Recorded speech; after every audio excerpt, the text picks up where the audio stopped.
Hi, today I am going to explain a Marvel movie called Thor: Love and Thunder. Gorr, the last of his people, spends his days striving to survive on a barren desert with his daughter Love. He prays to his god Rapu for help, but Love soon dies of starvation. Just as he begins to hear a voice calling out to him in the distance, Gorr discovers an oasis where he finds Rapu, who had killed the latest wielder of an ancient weapon known as All Black the Necrosword. Rapu makes fun of Gorr for his helplessness and refuses to provide any assistance. Feeling betrayed, Gorr claims the Necrosword and beheads him, and vows for the elimination of all gods. Thor begins his journey with the Guardians of the Galaxy, answering distress signals from all over the cosmos while improving on his physical fitness. Thor, though, is still unhappy with his situation and plans to retire. There is an increasing calls for help from people looking for Gorr, including one from Sif, who had been looking for him.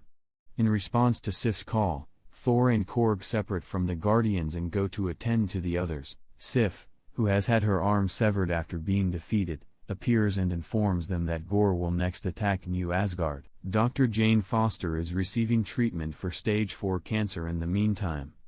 She starts to lose hope after failed attempts to find a treatment, but Foster is motivated to go to New Asgard in the hopes that their magic can help cure the cancer. Mjolnir is pulled to her, fuses back together, and bestows her with the abilities of the mighty Thor because Thor unintentionally enchanted it to guard Foster while they were together. That evening, Gorr inundates New Asgard with shadow creatures with the Necrosword.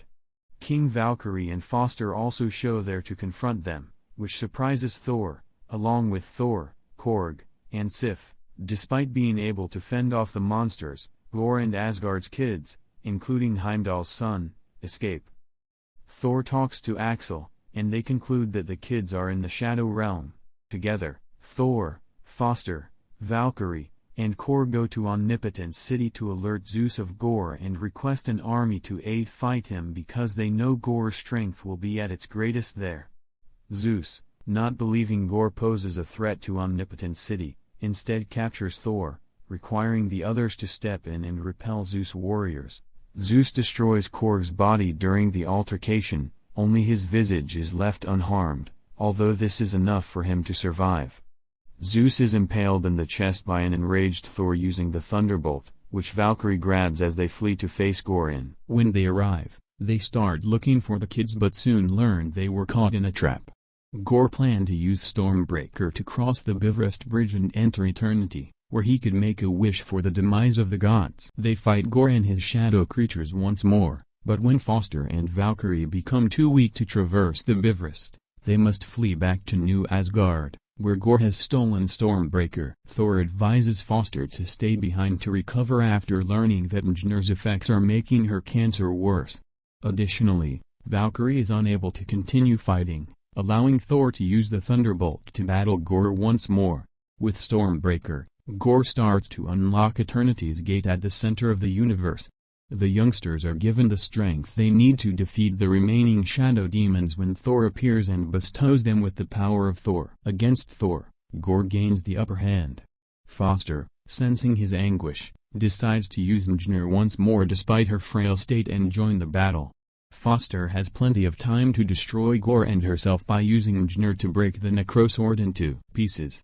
The kids use Stormbreaker that Thor has found to get back home, but they were unable to stop Gorr from going into Eternity. Thor rushes to Foster's side, calling out to Gorr and pleading with him to put love before death. He decided to utilize his wish to bring Love back to life because of how much their love made him think of the love he felt for his daughter. After some time, Foster passes away in Valhalla after succumbing to the cancer quickly. Before he perishes from the Necrosword's curse, Thor agrees to Gorr's plea that he assume possession of Love. Following this, New Asgard builds a statue of Foster dressed as the mighty Thor. While Korg's body fully regenerates while he tries to conceive a child, Sif and Valkyrie start teaching the kids in warfare. The two start venturing to every part of the cosmic system offering help to whomever needs it, becoming known as Adoration and Thunder, and the movie ends. Subscribe for more like this.